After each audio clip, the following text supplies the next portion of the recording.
네, 안녕하세요. 박은정입니다. 오늘은 2025년 3월 11일 새벽 2시 7분입니다. 오늘은 출근해서 일하고 한 10시쯤 퇴근해서 두 정거장 정도 전에 내려서 좀 걷고 걸어서 집에 왔어요. 좀 운동을 너무 안 한 것 같아서 내일 아침 일찍 병원 가야 되는데 이러고 있네요. 지금 오니까 11시 좀 넘어서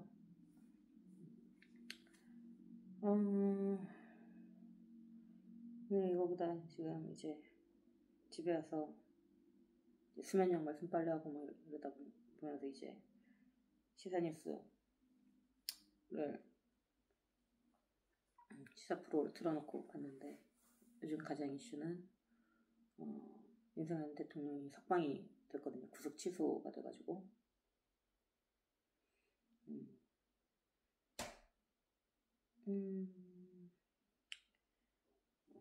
지기현 판사님이라는 분이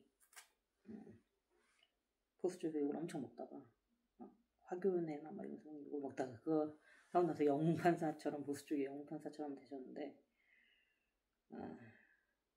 그냥 뇌피셜로 그분의 감정에 이입해서 생각해보면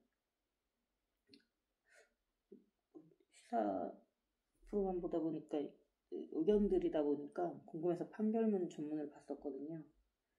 근데 몰라요. 그분이 어떤 생각을 하셨는지 모르겠죠. 어쨌든 판사들은 각자가 하나의 독립된 그런 거니까 뭐 어떤 판결을 내릴 수 있죠.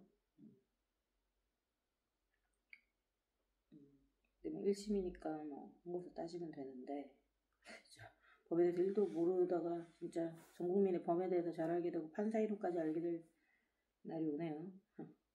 여튼 그냥 제가 판결문을 봤을 때 받은 느낌은 어떤 거냐면 나중에 본안을 본인이 해야 되는데 이제 뭐 공수처나 뭐 검찰이네 뭐 이렇게 뭐 수사권에 대한 거 나중에 혹시라도 말 나오고 할까봐 그렇다고 그거를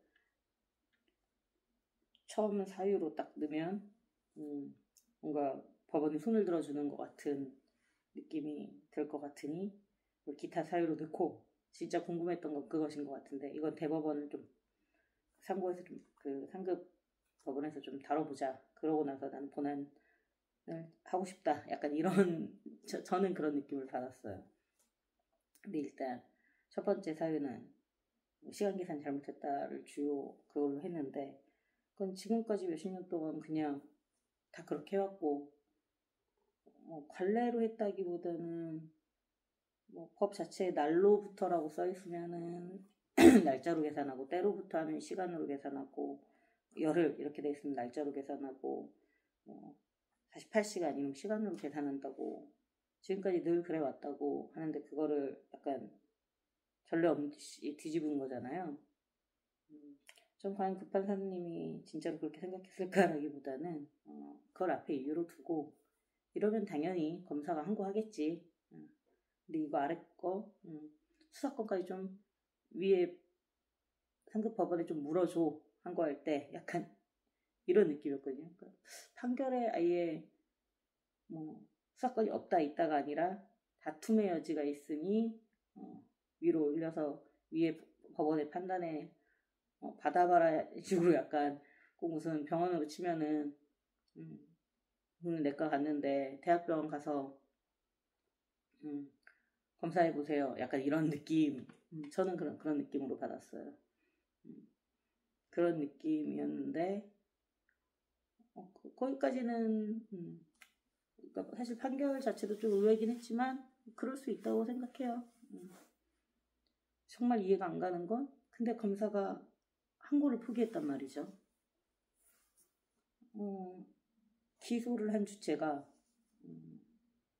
근데 또 뭐 시간 계산을 잘못했냐 그러면 시간 계산을 잘못하지 않았다라고 말하면서 원래 이렇게 하는 거다라고 말하면서 법원의 판단이 이상하면 항상 항고를 했는데 항고를 포기한 게 저는 제일 이해가 안 가요. 지금 상황에서는.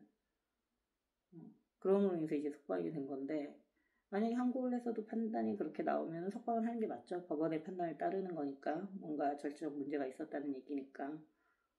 뭐 그거는 뭐 제가 알 수 있는 건 아니고 그거는 뭐 판사님들이 법 잘 아시는 분이 하실 텐데 1심 판결은 1심 판결대로 항고를 하고 그 다음에 또 뭐 무슨 검사 측이든 아니면은 뭐 대통령 측이든 그것도 가면 또 대법원 가고 따져보면 되는 일인데 항고를 포기했다는 게 전혀 납득이 안 가는. 아마 제 생각에는 지금 그 판결을 내신 판사님도 되게 당황하셨을 것 같아요. 국제사 막 영처럼 뭐 이렇게 하는데 그분도 되게 당연히 항고하겠지라고 생각하고 약간 항고하라고 써놓은 것 같은데 항고를 안 함으로 인해서 다시 보내서 다시 본인이 따져야 되는 상황이 왔으니 지금 제일 골 아프신 건 그분이 아닐까 싶습니다. 판사님이. 난 항고하라는 소리였어 라고 할 수도 없고 항고를 하게끔 안 할 수 없게끔 판결을 내렸는데 검사가 항고를 포기해버렸으니 본인 판결이 최종 판결이 돼버리는 셈이니 지금 그분이 제일 머리 아프시지 않을까. 그러니까 포인트가 좀 다르죠. 그러니까 뭐 옳고 그름 이런 걸 떠나면 안 되는데 제 나름의 판단은 있지만 저는 판결이 좀 이상하긴 하지만 말도 안 되는 판결이라기보다는 그런 의도를 가지고 한 판결이 아닐까라고 생각하는 거고 말도 안 된다고 생각한 건 검사의 행동이죠. 뭐 기존에 구속정지위원 사례가 있다는데 이건 구속정지에 대한 문제 아니라 취소에 대한 문제니까 전혀 다르고 그 이후에도 계속 그렇게 계산했다고 하고 100% 받아들이지 못한다면 무조건 항고를 해야 될 텐데 심지어 수사하는 검사들은 해야 된다고 했다는데 검찰총장이 막았다는 건 그건 아예 전혀 납득되지 않는 부분. 오히려 판결은 전혀 납득되지 않진 않아요. 그리고 뭐 제가 뭐 사실 납득 안 한다고 해서 뭐 할 수 있는 건 없지만 그럴 수도 있다 생각했는데 검찰의 행동은 그럴 수가 없는 행동을 해버려서 당연히 항고하고 따지고 그래서 그걸 갖고 최종 결과를 받을 줄 알았는데 나 그냥 대학병원 가라고 했지만 안 갈래 하고 그냥 죽을란다 약간 이런 느낌? 모르겠어요.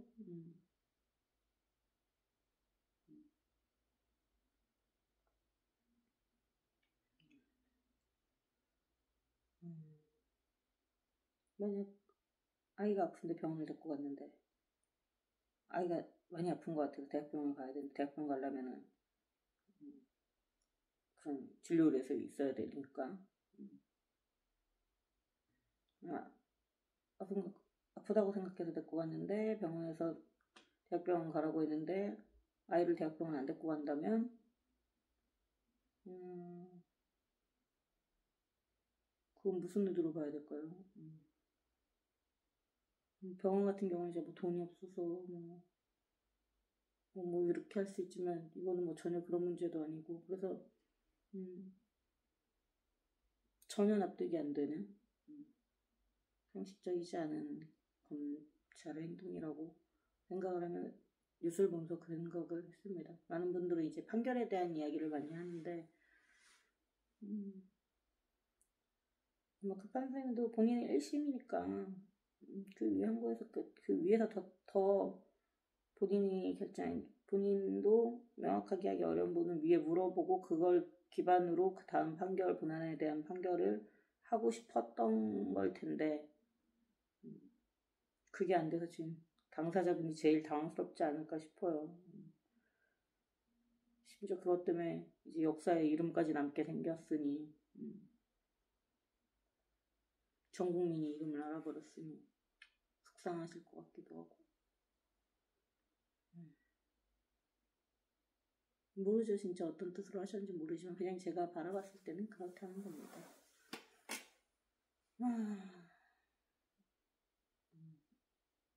혼자 남기는 일기인데도 예민한 주제는 잘 안 하게 돼서 종교 얘기, 정치 얘기를 나름 더 하고 싶은 것도 줄이기는 했는데 어제는 종교 얘기, 오늘은 정치 얘기하네요. 이건 정치보다 윤석열 대통령이 뭐 일단 불구속 상태로 수사를 받든 구속 상태로 수사를 받든, 물론 저는 구속 상태로 수사를 받는 게 맞다고 생각하는데 현재 증거인멸의 위험도 있을 거고 아직 관련자들이 다 있는 상태고 국가적 혼란을 떠나서 증거인멸의 위험이 있으니 뭐 그분이 대통령이든 아니면 그냥 일반 시민이 그런 혐의로 가든 증거인멸의 위험이 있으면 구속을 한 상태로 하는 게 맞을 테니까, 게다가 막대한 힘을 가지신 분이 어쨌든 근데 그렇게 해도 법원의 판단이 불구속 기소가 맞다고 하면 또 그걸 따르는 게 맞는 거고 그거에 따라서 석방하는 게 맞는 건데, 최종 심이 아닌 1심의 결과가 그렇다고 상소를 하지 않은 게 저는 그게 제일 이상하다는 거죠. 결론 자체보다 그 과정이 희한하다는 거죠. 대법원까지 가서 끝에서 결론을 내고 따져봐야 될 일을 그냥 안 따져보고 넘어가겠다라고 한 윤 총장이 전혀 이해가 안 가는. 근데 이 또한 상황이 계속 생각지 못하고 예기치 못하게 돌아가는데 이 또한 다 뜻이 있겠죠. 있으시겠죠. 이번 일로 인해서 정말 검찰을 믿을 수가 없구나, 일부러 저러나 싶은 이 죄를 기소를 안 할 수는 없으니 뭔가 문제를 만들어서 지는 게임을 하고 싶은 건가? 뭐 이런 생각이 들 정도로 저뿐만 아니라 내 회사에서도 옆에 다른 팀분들만 얘기하시는 거 말이 돼? 뭐 이러면서 얘기하시는 거 보면 뭐 이랬대요 하면서 저쪽에서 다른 팀들 얘기하시는 거 보면 많은 분들이 비슷한 생각을 하시지 않을까. 물론 지지하시는 분들의 생각은 또 다르실 수도 있겠지만 저는 일단 이번 경험이 잘못됐다고 생각하는 사람의 입장에서 제 생각으론 이번 일로 인해서 오히려 썩은 부분들이 또는 그동안의 문제점들, 예를 들어 사실 대통령이 내란을 저지를 거라는 그런 경우의 수를 생각조차 하지 않았을 것 같아요. 그러니까 저희도 개발하거나 이럴 때 뭐 일어날 거라고 생각조차 못했던 이건 그래 서로 그런 문제 있거든요. 이걸 어떻게 예상 안 했어라고 생각하고 그런 버그가 있는가 하면 와 이건 나였어도 예상 못했겠다 싶은 근데 문제는 있어. 그때 했으면 미리 예상했다면 좋지만 못했어도 서로 약간 그래 나라도 거기까지 못했겠다 싶은 그런 느낌들. 근데 결국 공수처 만들 때 논란도 많았으니 이런 걸로 인해서 그 입법에 문제가 있었던 부분들, 미비한 부분들을 정돈해 나가는 계기도 될 수 있을 거고, 좀 더 보완을 해나가고 법들도 그 다음에 이게 이렇게 모든 걸 검사한테 맡겨도 되나 싶은 권력에 대한 기소에 대한 부분들도 그렇고 좀 전체적인 예를 들면 결지면 평상시 트래픽에서는 안 나오던 버그들이 문제들이 트래픽이 폭주한다거나 어떤 이상 상태가 발생함으로 인해서 그제서야 숨겨져 있던 버그들이 보일 때가 있거든요. 이번이 그냥 그렇게 답답하지만 뉴스 보고 있으면 너무 답답하긴 하지만 뭐 언제는 이거랑 상관없이 잘 결정해 줄 거라고 생각하니까 우리나라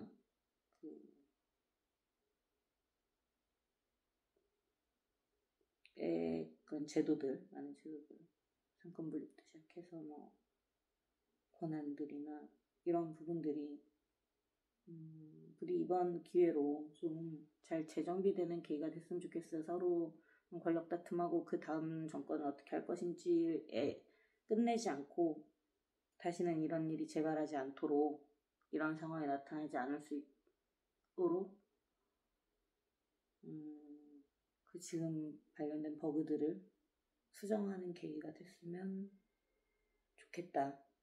그래야 이 국가가 입은 이 많은 피해와 상처가 덜 무의미한 피해가 되지 않을까. 어떤 문제가 발생하면 그 문제를 바꿔냄으로써 앞으로 좀 더 나아가야 지금 닥친 문제들을 겪고 있는 고통이나 이런 것들이 무의미하지 않아질 테니 부디 그랬으면 좋겠다 싶은 마음입니다. 그것부터 잘 정리하고 그 다음에 이제 근데 또 대선 들어서면 또 다들 정치적인 싸움만 할 것 같긴 한데 깝깝하죠. 이런 것들을 좀 여야가 다 합쳐서 그러니까 이게 제가 생각했던 방향이랑은 정말 달랐던 게 처음에 계엄을 하고 났을 때는 당연히 계엄 해제 빨리 돼서 다행이었고 당연히 이 문제에 대해서는 여야가 이견 없이 일어나서는 안 된다라고 판단하고 이게 뭐 정치적 유불리를 떠나서 이런 일이 앞으로 국민의힘이 정권을 잡든 민주당이 정권을 잡든 또 다른 정당이 정권을 잡든 또는 어디가 과반 이상이 되고 또 어떻게 되든 어떤 상황이 되든 우리나라의 대통령과 뭐 여소야대든 뭐 여대 야소든 어떤 상황이 되든 국가가 위기에 놓이지 않는 상황을 만들 수 있게 전 여야가 힘을 합쳐서 이 일을 해결해 나가면서 그 부분들을 법적으로도 보완하고 뭐 하면서 갈 거라고 맨 처음엔 생각을 했는데 갑자기 이 탄핵 반대로 가면서 또 그쪽 여론이 저는 그 여론들이 뭐 높아지는 걸 나오자면 물론 추세는 맞을 수는 있지만 아니 그냥 그분들은 탄핵이 잘못된 것 같은데 하는데 왠지 분위기 때문에 말 못하던 분들이 이렇게 생각만 하고 있던 분들이 의견을 표출하는 걸 수도 있고요. 그래서 실제로 추세가 더 올라가는 걸 수는 있지만 저는 뭐 그런 여론을 떠나서 지금 탄핵 찬성 집회보다 반대 집회가 더 막 열성적이고 많이 나오는 이유는 저만 해도 탄핵안 가결되기 전에는 태어나서 처음으로 집회도 나가봤으니까요. 그런데도 전 지금 탄핵 찬성 집회는 안 나가고 있거든요. 그냥 이제는 헌재의 시간인데 헌재가 제대로 판결해 줄 거라고 믿고 저 같은 사람들이 탄핵에 찬성하는 쪽의 입장에서는 저 같은 분들이 더 많지 않을까 싶어요. 당연히 될 거라고 생각하니까. 근데 탄핵안이 국회에 있을 때는 안 될 수도 있다고 생각을 해서 이거 안 되면 안 되는데 그래서 집회를 나갔던 거고 목소리를 내기 위해서. 오히려 지금 탄핵 반대하신 분들은 같은 생각이겠죠. 탄핵이 인용될 가능성이 높다고 생각하시기 때문에 더더욱 그걸 막기 위해서 목소리를 내시는 걸 거고 그분들은 찬성하는 쪽은 찬성이 될 거라고 생각을 인용이 될 거라고 생각을 하니까 굳이 뭐 법원에서 해야 되는데 이거 뭐 밖에서 목소리 크다고 뭐 되는 거 달라지는 건 아니니까. 근데 만약 법원이 뭐 정권이나 뭐 눈치를 봐서 못할 것 같으면 이제 그럴 때 보통 여론에 힘을 내는 건데 아마 탄핵 반대하시는 분들은 여론이 쓸려서 인용이 될까봐 걱정해서 반대의 목소리가 있다라는 걸 알리시는 거겠죠. 인용이 안 될 거라고 믿으시는 분들이실 테니까 그분들은. 그러니까 그분들은 정상적이라면 인용이 안 될 것이라고 생각하는 거고 찬성하는 쪽은 정상적이면 인용이 될 것이라고 생각하니까 입장차가 있는 거잖아요. 그분들의 의견에 동의하진 않지만 입장은 다른 거니까 각자의 생각들은 물론 그 생각에 동의하지도 뭐 납득이 되지도 않긴 한데 뭐 여튼요.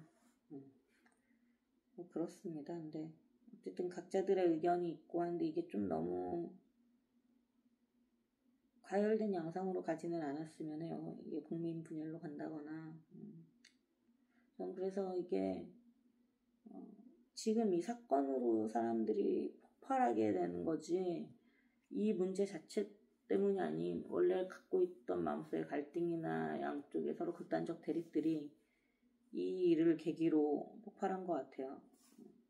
그래서 이게 다 차분히 시간이 지나서 생각하면 그럼 계엄은 하면 안 됐지 라고 대다수는 생각하실 것 같은데 근데 지금 이 서로가 극단적으로 싫어하다 보니까 죄를 막으려면 이렇게 할 수도 있지 뭐 이런 식의 극단적인 생각들을 좀 이런 감정적인 생각들을 하게 될 텐데 그분들을 다 제외하고 이 상태에서 법적으로 이렇게 하는 것이 옳은가만 이게 과연 계엄을 발동한 조건이 되느냐만 놓고 따졌을 때는 저는 시간이 지나면 대다수는 역사에서는 잘못됐다고 기록할 거고 대다수가 동의할 거라고 생각을 합니다. 다만 지금 하는 것도 힘들고 서로 갈등이 점점 심해지고 있는 어느 나라든 다 그런 것 같아요. 좀 각박한 세상이 돼가는 것 같은데 부디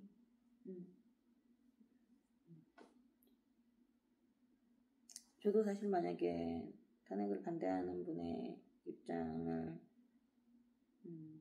모르겠어요. 제 주변에서 일단은 본 적이 별로 없긴 한데 찬성도 안 하고 그냥 말 안 하시는 분은 봤어도 반대하시는 분을 본 적은 없는 것 같긴 한데 아예 뭐 정치를 많이 안 하기도 하고 밖에서 그러다 보니 근데 뭐 별로 본 적은 없지만 만약 있다 해도 우리가 어떤 사람과 사람을 바라볼 때 모르겠어요. 사실 그 문제를 갖고 대화하면 사실 대화가 안 될 것 같긴 하고 진짜 왜 저런 생각을 하면서 좀 싫어지려고 마음이 들 수도 있을 것 같은데 생각해보면 만약에 그분이 전 지금 할머니가 돌아가셨지만 만약에 나랑 다른 생각을 가진 사람이 어릴 때부터 나를 엄청 사랑해주고 항상 날 아껴주고 날 위해주는 사람이 나랑 다른 생각을 가질 때는 그나마 이해는 안 돼도 혐오하게 되진 않는 것 같아요. 왜 저렇게 생각해는 생각해도 그런 사람들은 다 죽여버려야 돼 라는 것까지는 안 가는 것 같은데 이제 오프라인보다 인터넷상에서의 속마음들을 많이 보면서 내가 전혀 누군지 모르는 어떤 미지의 대상이 나와 다른 생각을 가진 그걸로만 보면 그 사람은 그 생각만 가진 어떤 한 사람인 것 같거든요. 그 사람은 이 문제는 이렇게 생각하고 저 문제 땐 저렇고 불쌍한 사람이 이렇게 도와줬고 뭐 위험한 상황에서 누군가를 지켜주기도 했고 이런 그 사람의 인생이 되게 많을 텐데 그 부분의 아주 하나의 단편적인 부분을 보고 그 사람의 전체로 판단하고 악마하고 혐오하고 조금 그렇게 가는 경향이 있는 것 같아서 조금 안타까워요. 그러니까 물론 집에서도 정치 얘기하면 언제나 막 어르신분들이랑 막 많이 싸웠잖아요. 대대로 늘 그러지 않았나요? 뭐 정치적 이슈나 뭐 이런 것들 하면 세대 갈등도 언제나 있고 했지만 그래도 그래도 그냥 다른 애면서 그래도 보통은 그냥 목소리 언성 조금 높이고 하는 집이 대다수시 막 밥상 뒤집어 엎고 막 뭐 서로를 때리거나 뭐 부수거나 하는 것보다는 그냥 언성 좀 높이는 정도가 대다수 아닐까요? 저는 그렇게 믿거든요. 그런 것처럼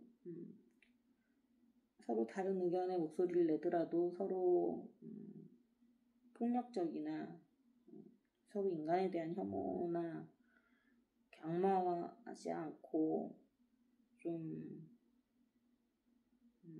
그냥 자신의 목소리를 내는 정도 선에서 나는 이런 의견을 갖고 있어 라는 거를 표현하는 수준에서 모든 게 잘 됐으면 좋겠어요. 이걸로 인해서 나라가 더 갈등으로 갈 것 같아서 조금 걱정이 되긴 하는데 인간의 따뜻한 면을 믿어봐야겠죠. 뭐 그거밖에 답이 있나요? 저는 그러니까 기도를 해야겠죠. 가끔 나라에 대한 기도를 하는데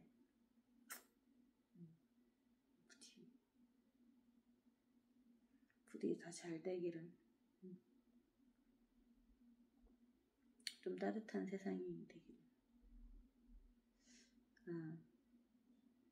지금 오늘 점심 먹으면서 그 폭삭소가수다를 4회까지 봤는데 지금 4회까지 나왔거든요.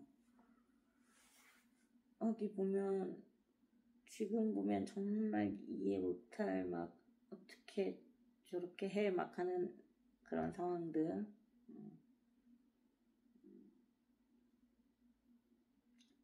있지만 그런 야만의 시대였는데 되게 물론 과거라서 그럴 수도 있겠지만 시대가 점점 그렇게 변해가서 단절되는 시대로 변해가니까 그런 걸 수도 있겠지만 야만의 시대이면서 대신 그만큼 사람들 간의 정은 확실히 있었던 것 같아요. 그런 장면들 나오거든요.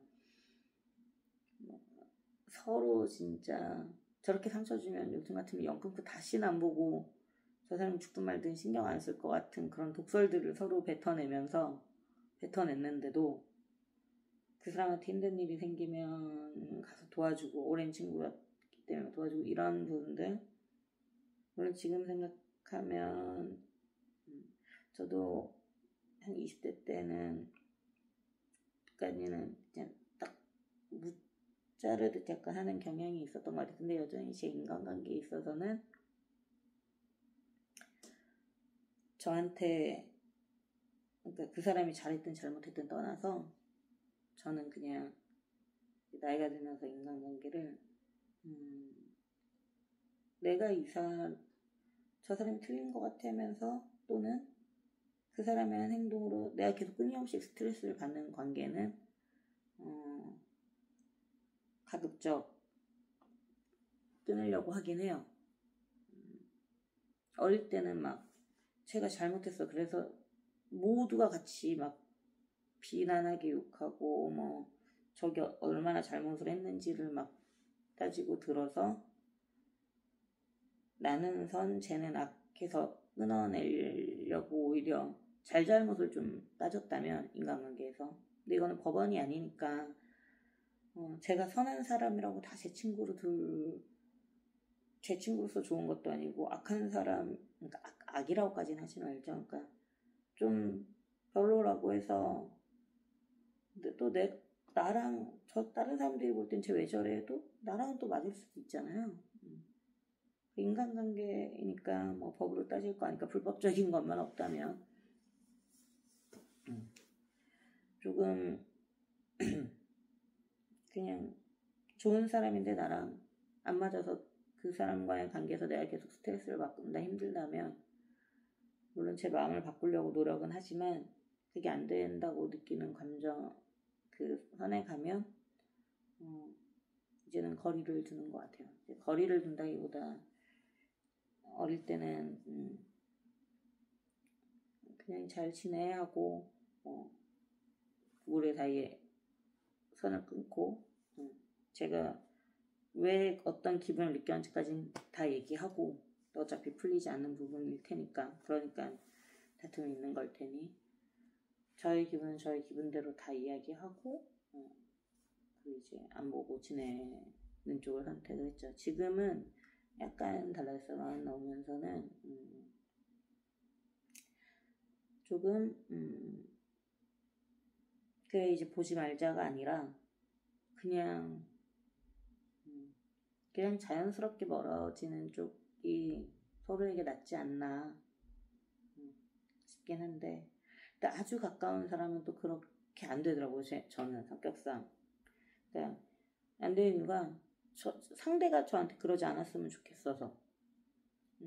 왜냐면 모를 수도 있잖아요. 누군가가 제가 어떤 게 싫어서 저한테 화가 났는데 말을 하지 않고 그냥 서서히 밀어내면 나는 아직 그 사람이 좋은데 왜 저러는지 모르게 이렇게 밀리는 것보단 차라리 나 네가 이래서 싫어라든가 나는 너와 이런 부분이 안 맞는 것 같아 라고 하면 제가 아니야 그럼 내가 고칠게 라고 하든 그게 아니면은 그래 그럼 우리는 안 되겠다 라고 하든 어떤 선택을 할 수 있는데 저 무슨 상황인지도 모르게 인연이 끊기고 싶지는 않은 마음, 그런 마음 때문에, 그러니까 누군가가 저한테 그러지 않았으면 하는 마음 때문에 저도 상대한테 이유를 얘기하는 거거든요. 뭐 비난하려고 이런 거보다 그냥 나한테도 선택할 수 있는 기회가 있었으면 좋겠듯이, 만약에 사과를 하든 아니면은 나도 네가 싫어해서 같이 끊어내든 저도 결정할 수 있는 선택권이 있었으면 좋겠듯이 상대방도 한테도 그렇게 해주고 싶은 마음에 저는 하는 건데, 말을 하는 건데, 그게 대체적으로는 끊기는 쪽으로 많이 가긴 하죠. 근데 물론 케이스가 많지는 않아서. 근데 또 진짜 아끼는 친구들 같은 경우는 가까운 친구들은 안 그런 경우들도 있고요. 그렇게 되면서 이제 관계가 풀리는 경우들도 있고. 이 얘기를 하다 보니까 여기까지 왔네. 무슨 얘기하다 여기까지 왔지? 정 얘기하다 왔나? 무슨 얘기하다 여기까지 왔죠? 네, 여튼 그런 거 같아요. 뭐가 여튼 그런 거 같아요. 무슨 말하는지도 모르는데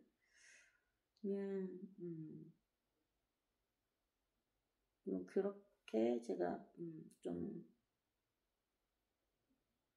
이렇게 무자르듯 자르는 편이긴 한데, 그래서 이런 말 하는 것도 좀 웃기긴 하지만 그래도 다르다는 이유만으로 또는 그래서 저는 또 반대로 제가 좋아하는 사람들, 전 또 한 번 싫으면 그 사람에 대해서 아예 없는 사람으로 생각해보니까, 그러니까 연을 끊고 나면 그 사람한테 무슨 일이 있었다고 들어도 아예 원래 생각도 안 하는 성격인데 그냥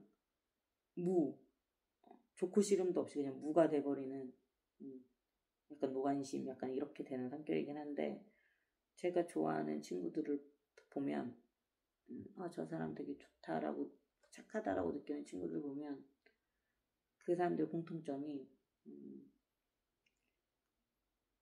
뭔가 저 사람이 싫어해서 그 친구랑 안 보고 살아.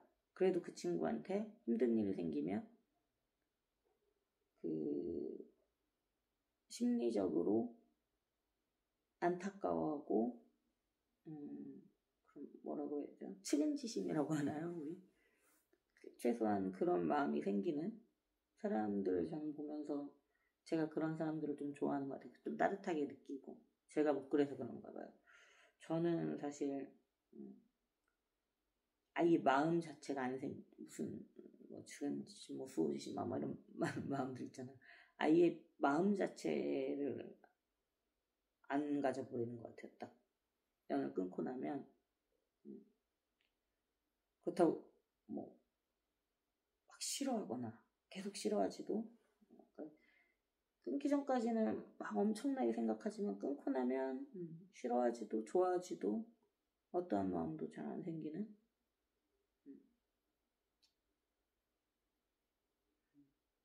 그래서 제가 생각해도 좀 나쁜 사람이라는 생각이 드는데, 반대로 그런 사람들을 볼 때 되게 따뜻하고 느끼거든요. 그런 게 정이지 않나 싶어요. 근데 그나마 나이가 조금씩 들면서 아니면 그 선이 되기 전에 끊어냈기 때문에 마지막 그 감정이 남는 건지 모르겠으나 오래 함께한 시간들이 있었던 사람들한테는 지금 안 보고 있어도 그 사람들한테 힘든 일이 생긴다고 하면 좀 안타까울 것 같긴 해요. 그나마 다행이죠. 변명하는 것 같기도 한데. 근데 진짜 저 20대 때까지 저는 1도 그런 거 없었거든요. 그러니까 살면서 조금씩 변하는 것도 있는 것 같아요. 그런 모습을 좋아하면서 저도 그렇게 되려고 변화된 건지, 아니면 저한테도 원래 이런 마음이 있었던 건지, 나이가 들면서 변한 건지 뭐 저도 잘 모르겠으나 그렇습니다. 얘기 엄청 길게 했네요. 그냥 이런 말도 되게 웃긴데, 제가 하는 말은 진짜 항상 진짜 언행불일치의 삶을 살고 있는 것 같은데, 저는 제가 생각해도 좀 차가운 것 같긴 하고,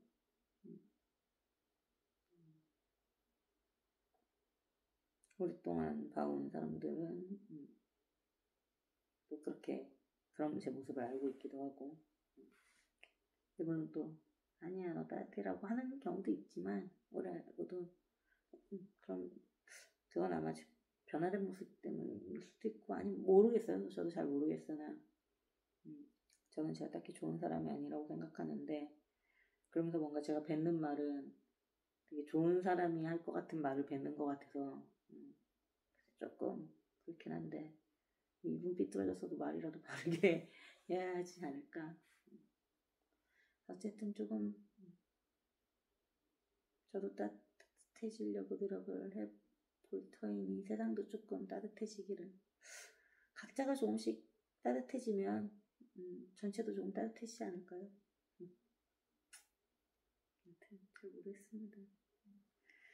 내가 게임도 잘못하면서 막 이렇게 주저리 얘기를 했네요.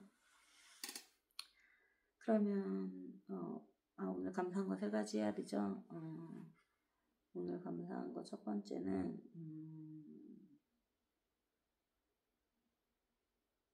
편의점에 갔는데